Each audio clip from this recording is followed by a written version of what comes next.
শুরু হলো BCL one day. উদ্বোধনী দিনে জয় পেয়েছে ডিফেন্ডিং চ্যাম্পিয়ন নর্থ জোন। আকবর আলীর সেঞ্চুরিতে 54 রানে হারিয়েছে ইস্ট জোনকে, আর আফিফ হোসেনের শতকে সেন্ট্রাল জোনকে 7 উইকেটে হারিয়েছে সাউথ জোন।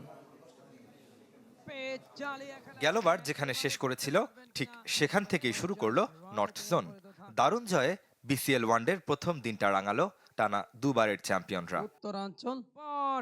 লিটন, তাওহিদ হৃদয়দের মতো জাতীয় তারকাদের ছাপিয়ে যেখানে হিরো আকবর আলী। লিস্টে ক্রিকেটে পেয়েছেন প্রথম সেঞ্চুরির দেখা।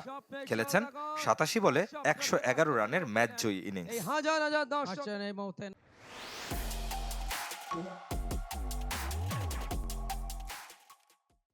তানজিদ তামিম, নাজমুল শান্তরাও কম যাননি, দুজনেই পেয়েছেন হাফ সেঞ্চুরির দেখা। আর তাতেই বগুড়ার শহীদ চান্দু স্টেডিয়ামে ইস্ট জোনের বিপক্ষে 335 রানের পাহাড়ে ওঠে নর্থ। 4 উইকেট নেন খালেদ আহমেদ। জবাব দিতে নেমে 2 বল আগে 281 রানে অল আউট হয় পূর্বাঞ্চল। বৃথা যায় মুমিনুল হকের 82 কিংবা অধিনায়ক নাইম হাসানের অপরাজিত 50 রান। রিশাদ হোসেন নেন 4 উইকেট। আসবে বাউন্ডারিটা সাইফ।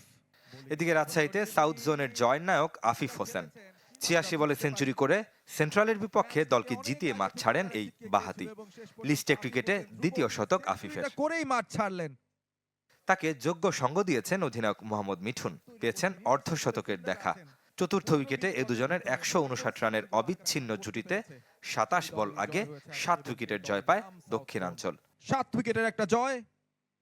এর আগে নাইম শেখ, মাহফিজুল ইসলাম, মাহিদুল অঙ্কনদের অর্ধশতকে 7 উইকেটে 264 রান তুলে মধ্যাঞ্চল, যা জয়ের জন্য যথেষ্ট ছিল না।